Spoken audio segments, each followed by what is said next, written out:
সেই ধনবাড়ি জমিদার বাড়ি বা জমিদার প্যালেস দেখতে পাচ্ছেন।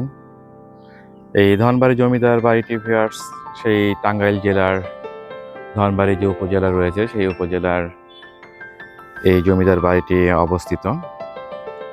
সেই জমিদার বাড়ির সামনের অংশটুকু দেখতে পাচ্ছেন। এই ধনবাড়ি জমিদার বাড়িটি ভিউয়ার্স প্রায় 200 বছর আগে নির্মিত হয়েছিল, যেটি আসলে 1800 শতকের মাঝামাঝি এই জমিদার বাড়িটি নির্মিত হয়।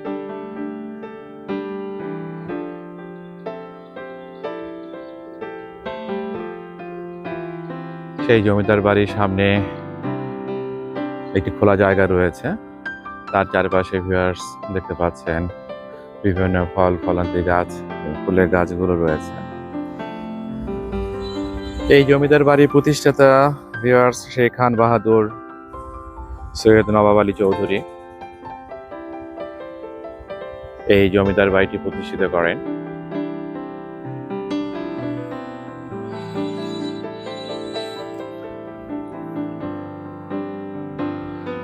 সেই 200 বছর আগে নির্মিত জমিদার বাড়িটি ভিউয়ার্স এখনো কত চমৎকার ভাবে দাঁড়িয়ে রয়েছে।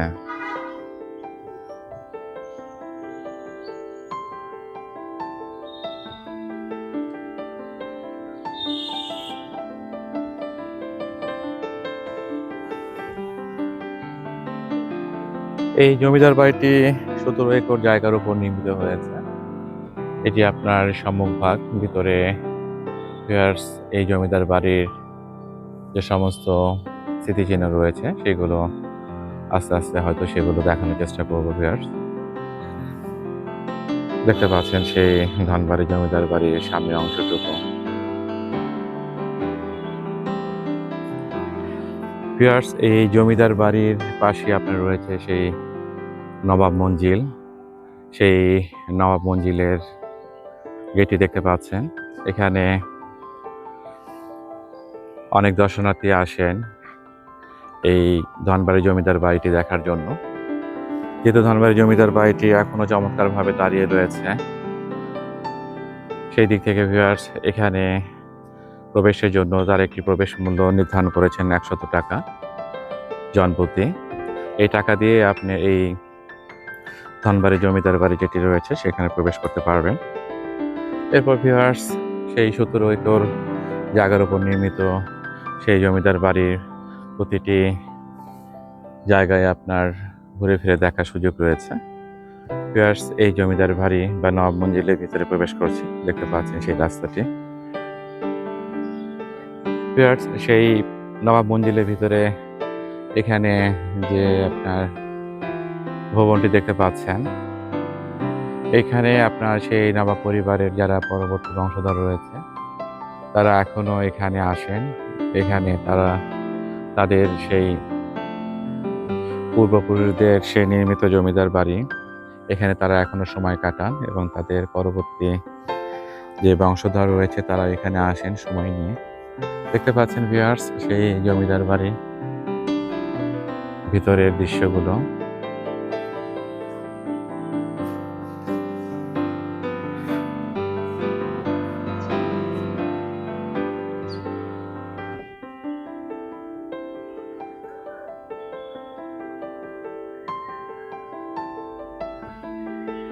সেই 200 বছর আগে সেই নির্মিত ধনবাড়ি জমিদার বাড়ির ভিতরের দৃশ্যগুলো দেখতে পাচ্ছেন।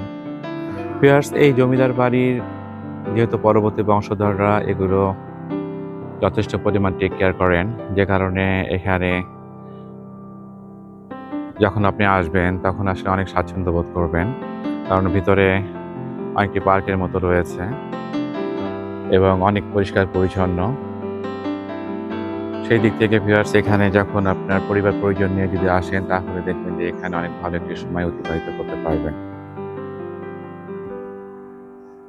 বিশেষ করে এখন শুষ্ক মৌসুম বা শীতকাল, এই সময়টি আসলে অনেকে বাহিরের বিভিন্ন জায়গায় বেড়াতে যান। সেই দিক থেকে ভিউয়ার্স এই সমস্ত ইতিহাসের একটি অংশ এই জমিদার বাড়িগুলো যদি সময় নিয়ে আসেন তাহলে ভিউয়ার্স একটি ভালো সময় অতিবাহিত করবেন। নিঃসন্দেহে বলা যায়। ভিউয়ার্স, এই জমিদার যিনি খান বাহাদুর সৈয়দ আলী চৌধুরী, এখানে তার পরবর্তী যারা সন্তান রয়েছেন, তো সেই সন্তানরা এখানে এই সমস্ত জমিদার বাড়িগুলো তারা টেক কেয়ার করে থাকেন। তাদের বংশেরই আরেকজন রয়েছেন, তিনি হচ্ছে আপনার মোহাম্মদ আলী। তিনি বগুড়ার সেই নবাব প্যালেস বা তার সেই নবাব বাড়ি রয়েছে, তিনি সেই পাকিস্তানের তৃতীয় প্রধানমন্ত্রী ছিলেন। সেই মোহাম্মদ আলী এই আপনার খান বাহাদুর নবাব আলী চৌধুরী বংশেরই একজন। সেই দিক থেকে ভিউয়ার্স, আসলে এই খান বাহাদুর সৈয়দ নবাব আলী চৌধুরী তিনি কিন্তু প্রথম মুসলিম জমিদার হিসাবে সেই ব্রিটিশ আমলে ব্রিটিশদের কাছ থেকে সেই খ্যাতি অর্জন করেছিলেন। সেই সময় ভিউয়ার্স, আসলে মুসলমানদের একটি জমিদারি প্রতিষ্ঠিত করা হয়তো অনেক কঠিন ছিল, কিন্তু সেই খান বাহাদুর সৈয়দ নবাব আলী চৌধুরী তিনি তার সেই যোগ্যতায় সেই জমিদারি অতি সুন্দরভাবে পরিচালনা করেছিলেন। দেখতে পাচ্ছেন সেই নবাব মঞ্জিলের ভিতরের দৃশ্যগুলো।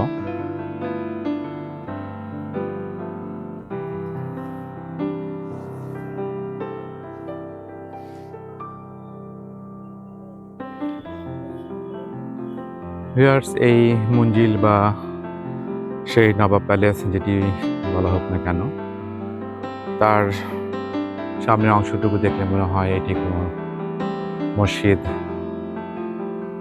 হিসাবে এটি তৈরি করা হয়েছে, কারণ উপরে সেই মসজিদের মতো বিভিন্ন গম্বুজ রয়েছে।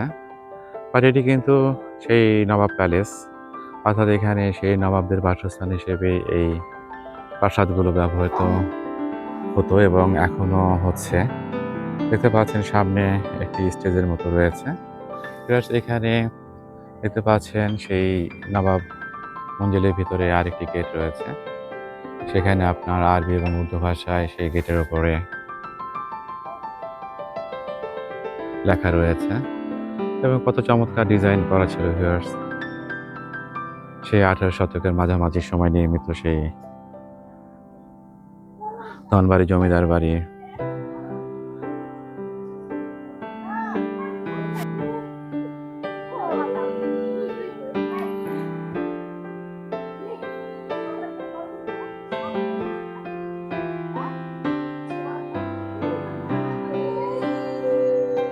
এই গেটের সামনে শোভাবর্ধনের জন্য বিভিন্ন পাতাবাহারের গাছগুলো লাগানো হয়েছে। এখানে পরিচর্যার জন্য ভিউয়ার্স অনেক লোকবল রয়েছে, যে কারণে দেখা যাচ্ছে যে প্রতিটি জায়গায় অনেক পরিষ্কার পরিচ্ছন্ন।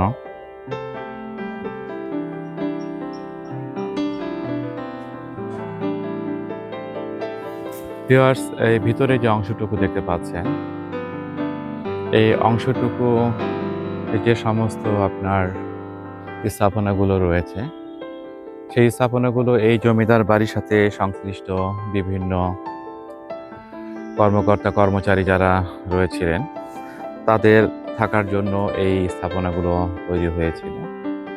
দেখতে পাচ্ছেন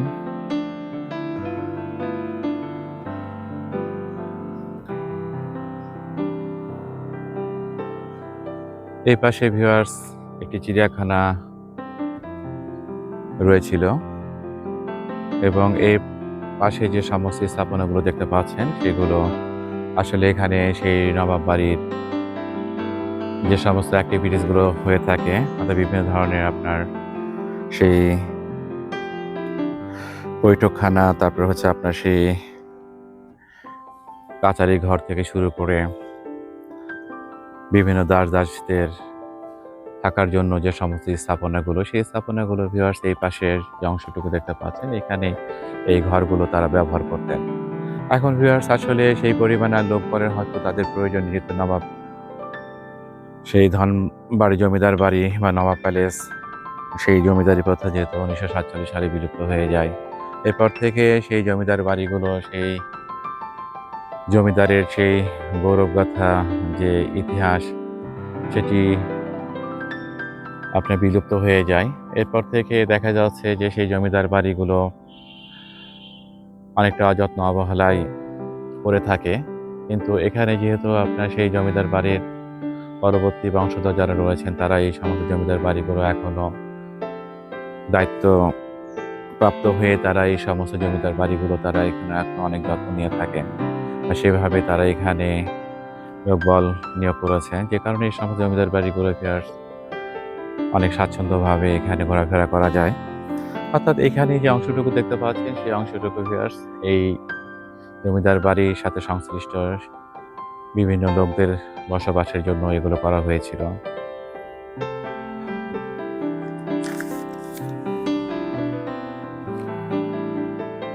ভিউয়ার্স, শীতকালের সেই চমৎকার ওয়েদার, সেই ওয়েদারের ভিতরে এই সমস্ত জমিদার বাড়িগুলোর ভিতরে যখন আসবেন তখন আসলে অনেক নীরব নিস্তব্ধ এবং অনেক চমৎকার একটি প্রাকৃতিক দৃশ্য উপভোগ করতে পারবেন।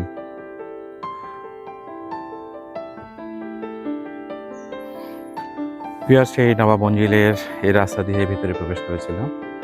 তারপর দেখতে পাচ্ছেন এই রাস্তা দিয়ে আপনাকে বের হতে হবে, কারণ এখানে একটি রাস্তা দিয়ে ভিতরে প্রবেশ করা যায়। দেখতে পাচ্ছেন সেই নবাব মঞ্জিলের গেট। ভিউয়ার্স, এই বিল্ডিংটা যেটি দেখতে পাচ্ছেন আর কি, ধনবাড়ি জমিদার বাড়ি, এই বিল্ডিংটি বা এই প্রাসাদটি কিন্তু আপনার তাদের সেই প্রশাসনিক যে কাজগুলো সেগুলো কিন্তু এখানে আপনার তারা করতেন। যেহেতু এই বিল্ডিংয়ে আপনার দরবার হল সহ বিভিন্ন ধরনের একটি জমিদার বাড়ি, তাদের সেই বাহিরের বিভিন্ন গেস্টদের সাথে সে সমস্ত আলোচনাগুলো করার জন্য যে সমস্ত রুমগুলো দরকার হয় সেই সমস্ত রুমগুলো কিন্তু এই বিল্ডিংয়ের ভিতরে রয়েছে। অর্থাৎ এখানে আপনার সেই দেখতে পাচ্ছেন সেই নবাব মঞ্জিল, এই নবাব মঞ্জিলের বাম পাশে আপনার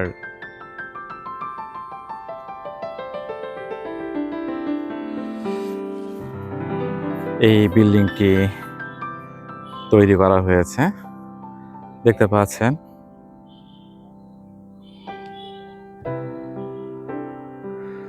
কত চমৎকার ডিজাইন করা হয়েছিল ভিউয়ার্স।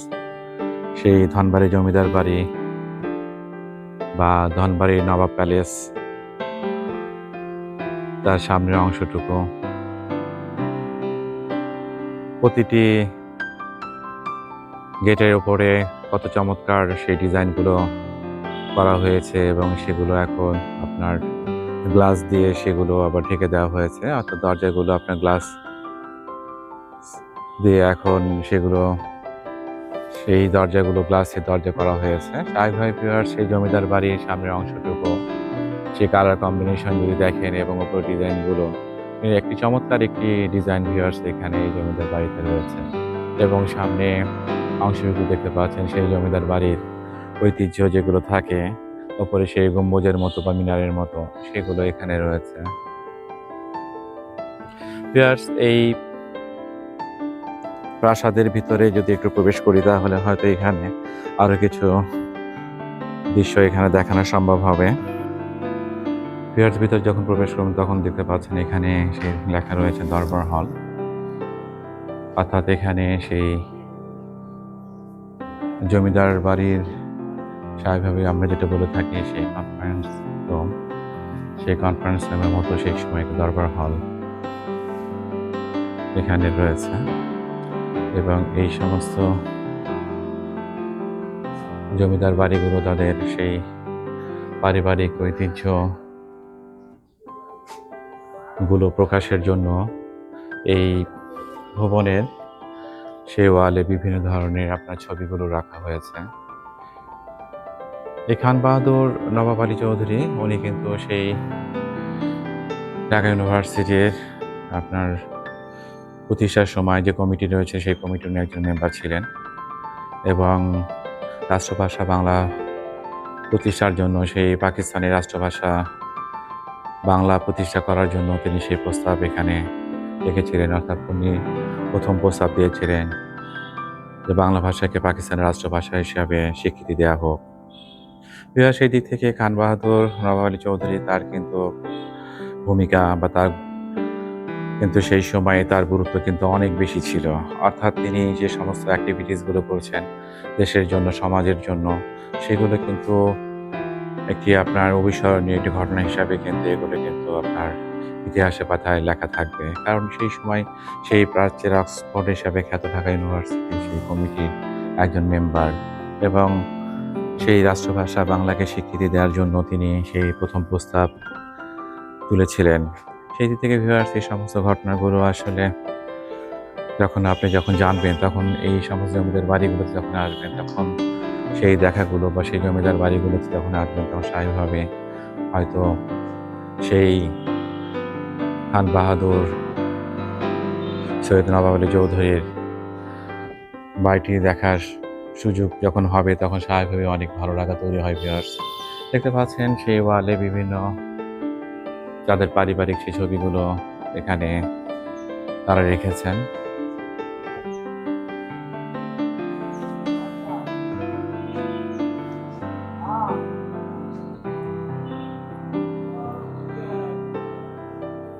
এখানে যে রুমগুলো রয়েছে সেই রুমগুলো ভিতরে তাদের পরিবারের যেহেতু এখনো এই সমস্ত ভবনগুলো তারা ব্যবহার করছেন, স্বাভাবিকভাবে এখানে এই রুমগুলোর ভিতরে প্রবেশ করতে গেলে তাদের অনুমতির প্রয়োজন হয়। দেখতে পাচ্ছেন সেই ধনবাড়ি জমিদার বাড়ির সেই করিডোর, অনেক বড় একটি করিডোর ভিউয়ার্স, এবং এই দিক দিয়ে আপনার যে সিঁড়ি দেখতে পাচ্ছেন সেই সিঁড়ি দিয়ে এই জমিদার বাড়ির ছাদে যাওয়ার একটা সুযোগ ছিল, বাট এটি আসলে বন্ধ করে রাখা হয়েছে।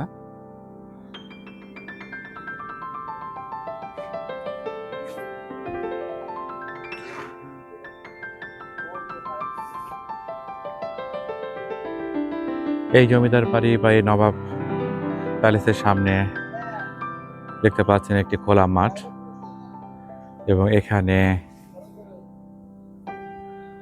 বিভিন্ন ধরনের ফুলের গাছ লাগানো হয়েছে।